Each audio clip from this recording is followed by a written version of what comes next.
Assalamualaikum warahmatullahi wabarakatuh. Tuan-tuan, saudara-saudara, ibu-ibu dan bapak-bapak yang sudi mendengarkan keterangan agama yang saya berikan di dalam kaset ini. Moga-moga Tuhan melimpahkan, mengurniakan rahmat dan nikmat-Nya kepada kita semuanya. Saya akan membicarakan suatu ayat yang bertemu di dalam surat Al-Baqarah. Bunyinya, Allahu waliyul ladzina amanu yukhrijuhum minadh dhulumati ilan nur wal ladzina kafaru awliya'uhumut taghut yukhrijunahum minan nuri ila dhulumat. Artinya, Allah adalah menjadi pemimpin bagi orang-orang yang beriman, orang yang mempunyai kepercayaan yang teguh. Dan Allah, apabila orang itu telah betul-betul menganggap Allah menjadi pemimpinnya, Allah pun menjamin mengeluarkannya daripada gelap gulita kepada terang benderang. Gelap gulita kebodohan kepada kecerdasan. Gelap gulita kehidupan tak tentu arah kepada tujuan yang sejati.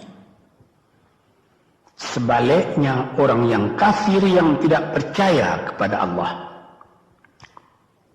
maka sebaliknya yang terjadi, daripada terang benderang dia akan dipimpin oleh taghut,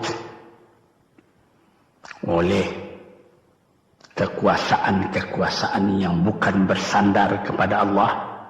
Yang demikianlah yang akan mengeluarkannya daripada terang benderang kembali ke dalam gelap gulita. Oleh sebab itu, rohani manusia itu adalah melalui di antara gelap dan terang kehidupan itu, di antara terang dan gelap kehidupan. Kalau sekiranya jasmani kita, kalau sekiranya badan kita yang lahir ini diberi cahaya oleh matahari yang terbit di waktu pagi, yang terbenam di waktu sore, rohani kita pun diberi juga terang oleh suatu yang lebih terang dari matahari, yaitu petunjuk dan hidayat Tuhan. Di dalam Al-Quran, Tuhan memberikan bujukan, memberikan jiwa besar kepada orang-orang yang beriman itu. Tuhan bersabda, La tahinu wa la tahzanu wa antumul a'launa in kuntum mu'minin. Engkau ini adalah orang yang tinggi kalau engkau tetap memegang kepercayaan kepada Allah Subhanahu wa ta'ala. Di dalam perjuangan hidup di dunia ini, perjuangan antara yang hak dengan yang batil, antara gelap dengan terang, antara keyakinan dan keraguan, manusia berjalan di sekitar itu. Di kiri dan di kanan kita berjumpalah gelap dan terang itu. Maka diberilah pedoman manusia tadi. Apa pedoman? Walaupun bagaimana hebatnya, geloranya, tofannya, halim bubunya, ombaknya dan gelombangnya kehidupan itu, manusia mesti teguh berpegang kepada iman. Sebab kehidupan di dunia itu menurut peraturannya ialah tidak ada yang tetap. Yang tetap itu ialah berubah. Berubah itulah ketetapan yang ada dalam dunia. Panas sangat terik, benar, nanti akan hujan. Hujan sangat lebat, benar, nanti akan panas. Di suatu tempat terjadi hujan yang lebat, berhari-hari timbul banjir. Iya, banjir itu tidak tiap hari, nanti dia kering lagi. Di laut pun demikian pula. Ada pasang naik, tergenang ke atas. Besok pagi air itu sudah kering lagi, surut pasang. Begitulah kehidupan di dunia itu. Itu harus kita yakini supaya kita jangan terombang-ambing dalam kehidupan itu. Kalau kita sudah mulai terombang-ambing, tahu-tahu walaupun bagaimana terangnya hari gelap timbul dalam jiwa kita sendiri. Walaupun panas terik, kita berhujan. Hujan oleh keringat kita sendiri. Jadi yang penting di sini menjaga hati. Sampai Rasulullah Nabi kita Muhammad SAW, inna fil jasadi mudghatan, di dalam tubuh manusia itu ada suatu bekuan darah. Idza salahat salahal jasadu kulluhu wa idza fasadat fasadal jasadu kulluhu. Kalau ini segumpal daging baik, seluruh badan jadi baik. Kalau dia rusak, seluruh badan jadi rusak. Apakah itu? Hati. Hati. Kendali terletak dalam hati kita. Hati artinya penuh, bukan saja berarti pada daging, tapi pada hati dari hati, isi dari hati, atau juga akal kita.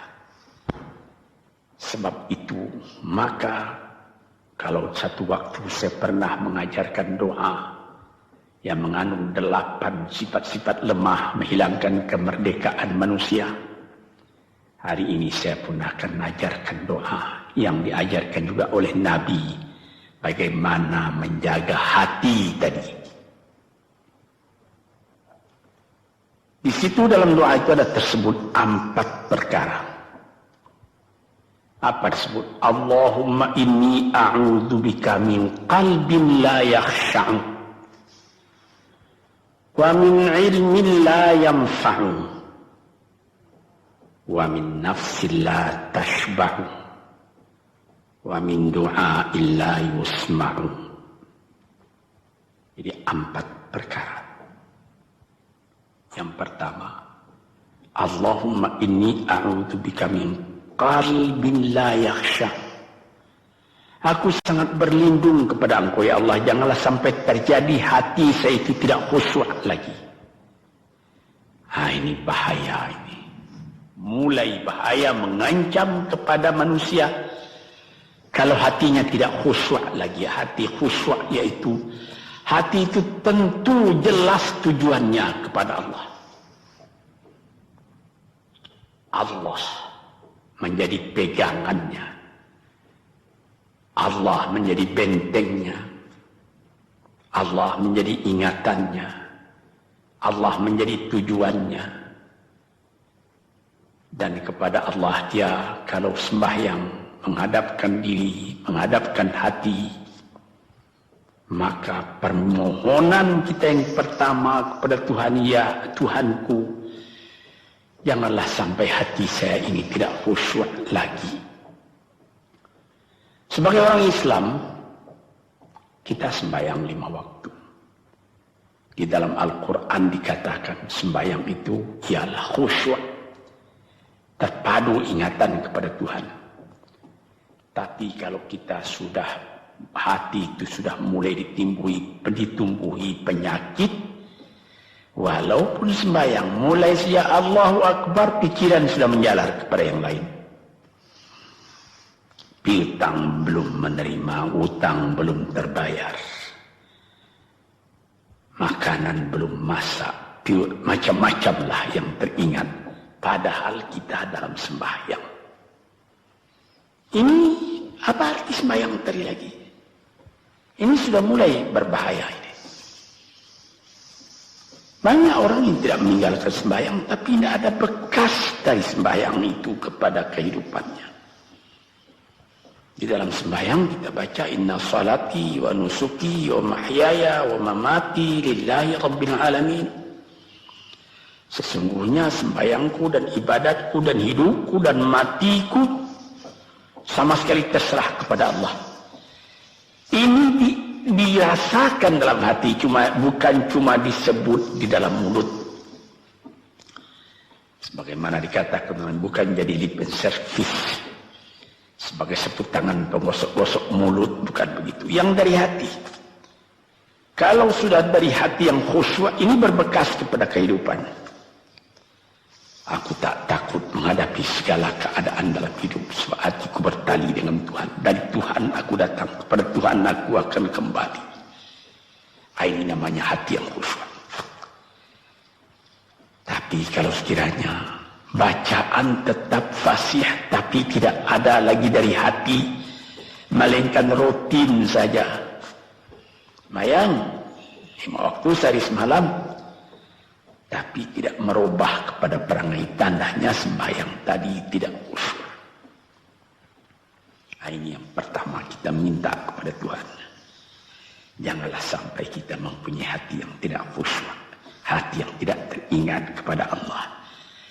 Kalau hati tidak ingat lagi kepada Allah, maka segala pekerjaan yang terlarang sudah ringan saja kita mengerjakan. Menipu, berdusta,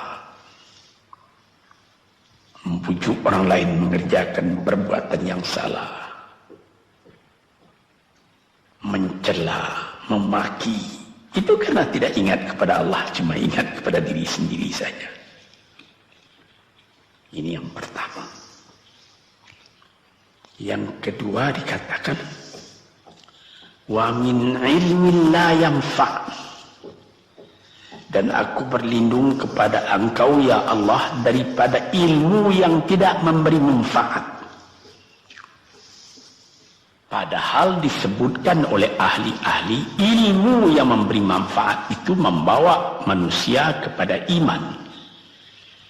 Al-ilmu yad'u ilal iman. Ilmu itu membawa manusia kepada iman.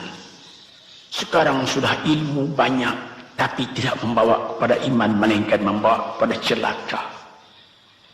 Sudah maju kepandaian orang, ilmu, pengetahuan orang, teknologi orang, sains orang, knowledge orang, dan segala macamnya. Tapi tidak ada manfaatnya kepada manusia. Cuma bahaya karena ilmu tadi yang datang kepada manusia. Sebagaimana ilmu manusia di abad ke-20 yang sangat penting, yaitu tentang tenaga atom.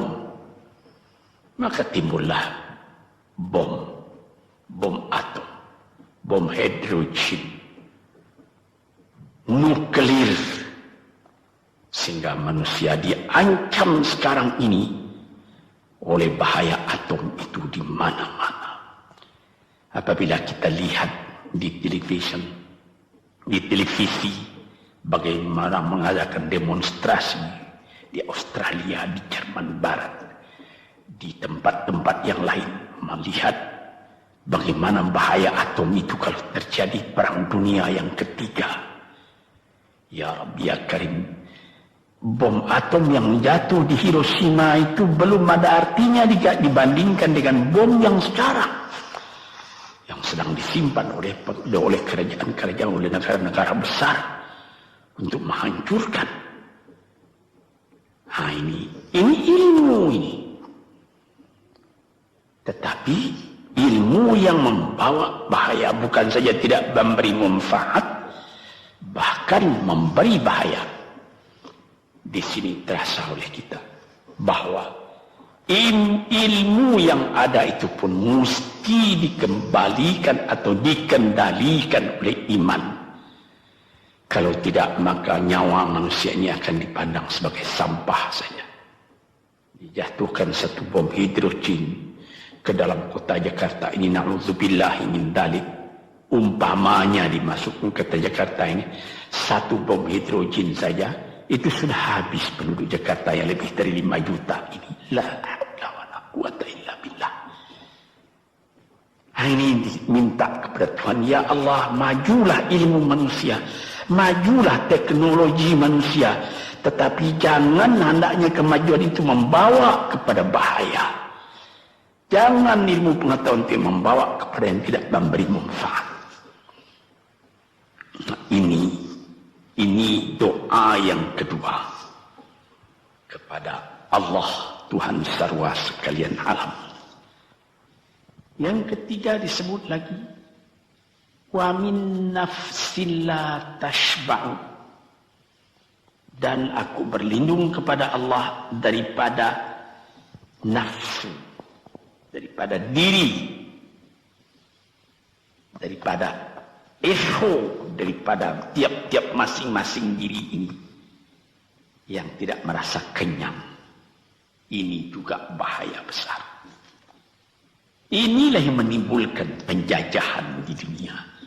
Inilah yang menimbulkan, disebut dalam bahasa Arab, al-ghazwul fikri, penjajahan. Sesudah Perang Dunia Kedua sudah banyak negeri-negeri yang merdeka, tetapi sekarang timbul lagi penjajahan baru.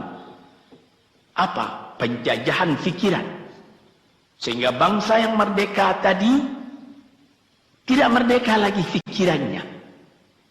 Dia merdeka di dalam meniru kepada bangsa yang lebih kuat. Itu namanya terjajah juga. Jadi tuan-tuan yang terhormat, apa pangkalnya ini? Daripada nafsu serakah manusia. Nafsu serakah manusia sebagaimana tersebut di dalam hadis. Lau kana libni adama wadiyani min dhahabin labtagha salisan. Wa ma yamla'u jawf ibni adama illa turab. Kalau manusia itu mendapat suatu lembah yang penuh dengan kekayaan emas, suatu lembah, dia ingin supaya mendapat satu lembah lagi yang penuh juga dengan emas. Dapat 2 lembah, dia minta 3 lembah lagi yang penuh dengan iman. Nafsu manusia tidak pernah kenyang. Padahal akhirnya kalau dia sudah menutup mata, tidak ada yang akan memenuhi perutnya melainkan tanah. Saya teringat akan cerita yang disampaikan oleh Graf Leo Tolstoy, pujangga Rusia yang terkenal, bahwa orang yang tidak mempunyai nafsu yang kenyang itu, pada suatu hari katanya, ada satu orang kaya mempunyai tanah yang luas. Dia mengatakan kepada orang, boleh tuan-tuan mengambil tanah kepunyaan saya ini, berapa tuan suka, berapa tuan mau. Syaratnya cuma begini, sepanjang yang tuan berjalan dari timur ke barat, lantas sebelum matahari terbenam, tuan sampai kembali ke tempat tuan melangkah pertama tadi. Berapa saja tuan suka, boleh ambil tanah ini. Maka datanglah si tamak tadi. Tuan yang punya asli tanah tadi mengatakan, bawalah bakal, jangan lapar di jalan nanti. Baik, dibawanya nasi sebungkus, dia berjalan, jalan.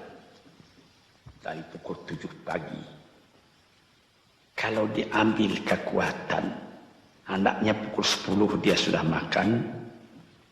Melangkah lagi beberapa ratus meter atau sekian, nanti boleh kekuatan buat kembali. Sehingga sebelum matahari terbenam, dia sudah sampai ke tempat dia menuju bermula. Tetapi ini orang bernafsu betul, dia minta supaya banyak tanah yang didapatnya. Dibawanya nasi sebungkus, tapi dia tidak jalan, di tengah jalan tidak berhenti, kan nanti berapa meter itu nanti kalau saya berhenti, tanah yang kurang buat saya. Dia terus berjalan. Dia tidak ingat bahwa kekuatan masa pergi yang lebih cepat dengan kekuatan masa pulang yang lambat itu dia tidak taksir. Dia berjalan saja cepat-cepat. Sudah pukul 1 hari, sudah jauh perjalanan. Lantas nanti kembali. Kelemahan badan, kondisi dan situasi tidak sama lagi. Tidak secepat dia pergi dahulu lagi dia pulang kembali. Maka bukan pukul 7 dia sampai. Atau pukul 5 sore tadi dia sampai ke tempat dia berjalan bermula. Karena dia jalannya sudah lunglai. Kaki sudah penat, badan sudah letih. Kira-kira baru pukul 2 dia tidak dapat berjalan lagi karena sudah lapar. Dia coba makan sedikit pun tidak bisa lagi seenak makan yang tadi. Habis makan pun dia berjalan lagi. Pukul 3 dia terhenti. Jauh lagi baru sampai tempat yang pertama. Menurut syarat yang diberikan oleh mempunyai tanah yang pertama, kalau engkau tidak sampai ke tempatmu yang pertama tadi sorenya, tanah ini tidak engkau dapat lagi semua. Memang tidak sampai dia. Pukul 4 dia sudah berhenti berjalan, tidak kuat lagi. Mata sudah gelap. Akhirnya karena terlalu capai, terlalu penat, mati dia di tengah jalan. Berapa dia dapat tanah tadi lagi? Cuma sepanjang badannya untuk kuburannya, yang lain tinggal semua. Ini satu misal yang dibawakan oleh Graf Leo Tolstoy yang sesuai dengan hadis Nabi tadi, nafsul la tashba, diri manusia yang tidak pernah merasa kenyang. Kita berkehendak tidak berbatas, tapi tenaga kita sendiri berbatas. Ini kali tidak difikirkan oleh manusia. Dia punya angan-angan, dia punya macam teori yang dikeluarkan. Dia lupa bahwa nanti tenaganya itu akan terbatas karena sakit, karena lapar, karena tua. Sebagaimana pepatah dari nenek moyang kita, tanda-tanda dikirimkan lebih dulu bahwa kita tidak akan lama lagi di sini. Apa? Rambut, gigi, mata sudah mulai kabur. Uban sudah mulai bertabur. Gigi sudah mulai gugur. Kulit sudah mulai kendur. Kalau mata sudah kabur, uban sudah bertabur, gigi sudah gugur, kulit sudah kendur, sudah 4 perkara. Yang kelima ialah pintu kubur. Nah, ini kerap kali manusia lupa yang demikian. Sebab itu dikatakan, ya Tuhanku, janganlah sampai aku ditumbuhi oleh penyakit nafsu yang tidak mau kenyang-kenyang itu. Nah ini, kemudian itu timbul lagi doa yang keempat.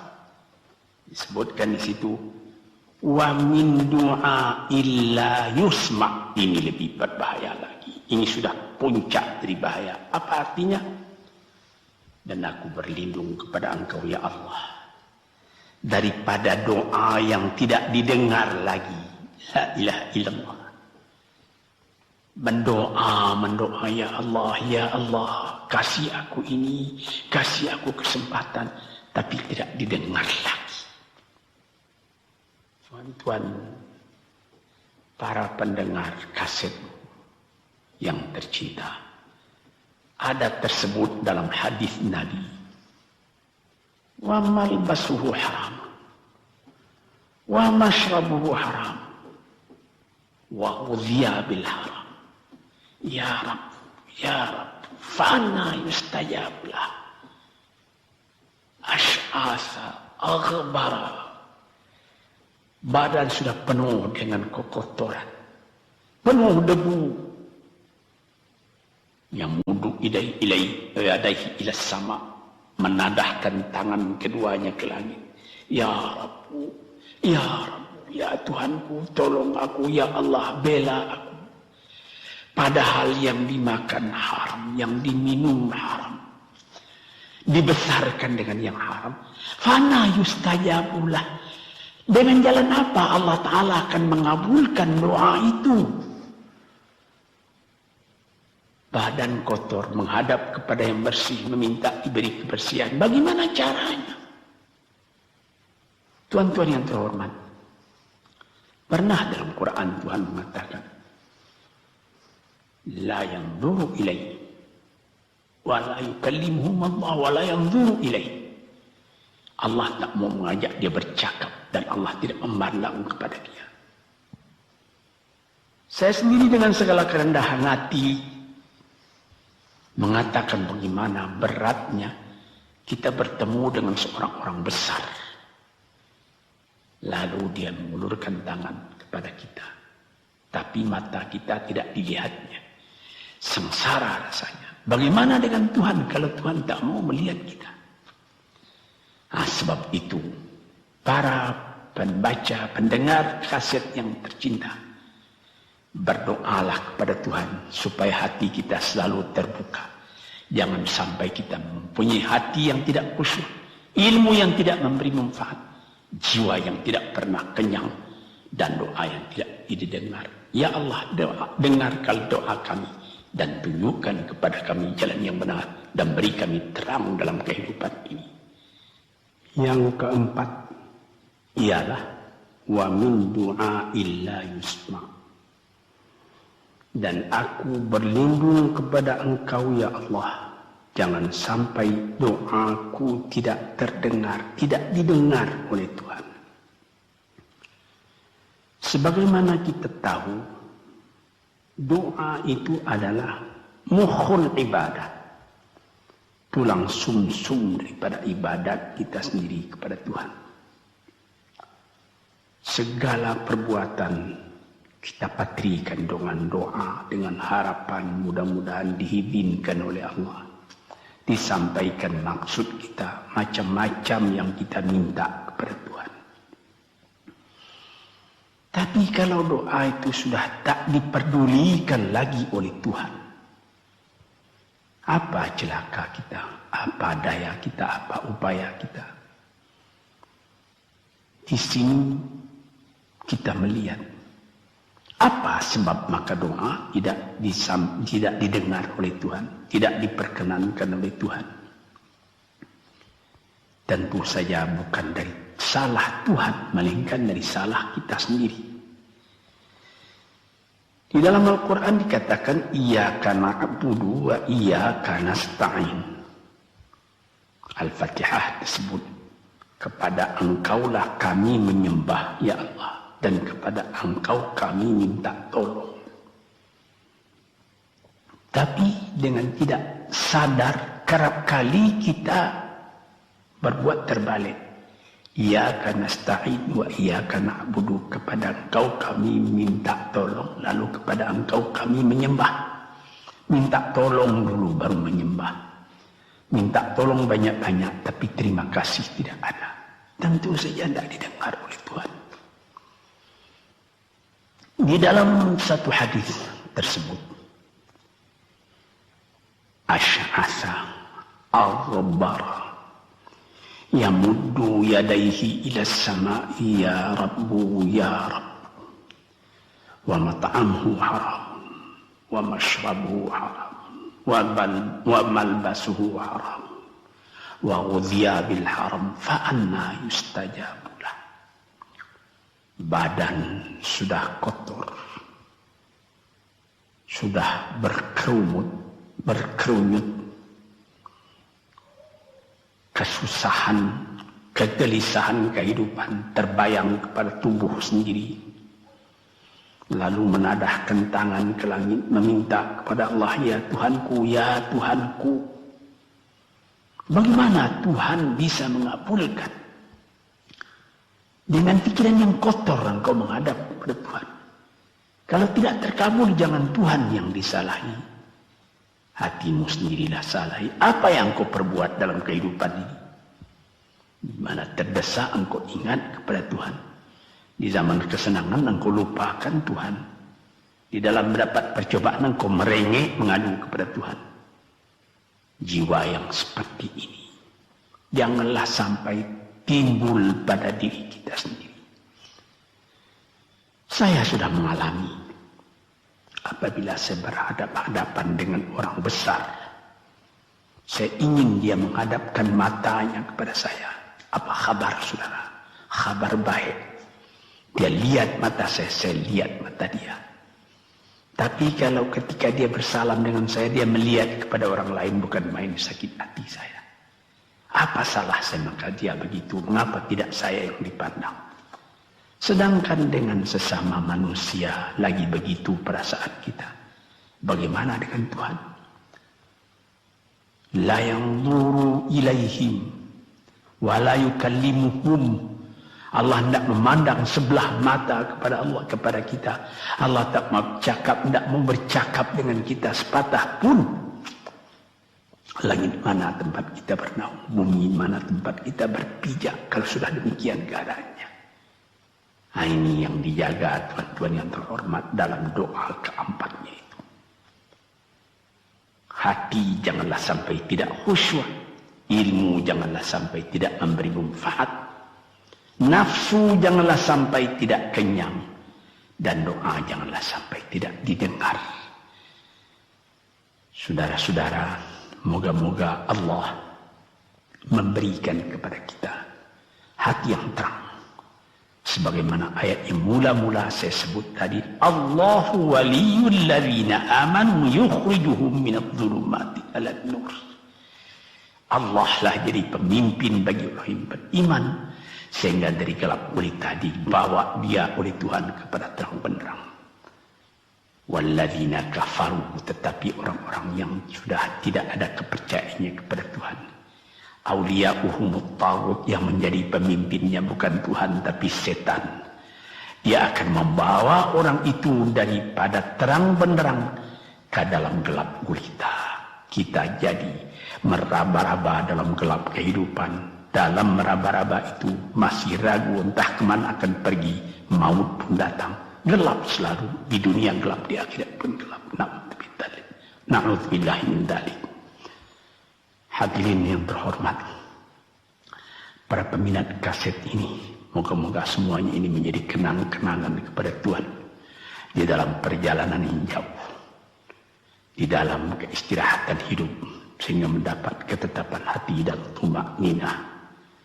Assalamualaikum warahmatullahi wabarakatuh.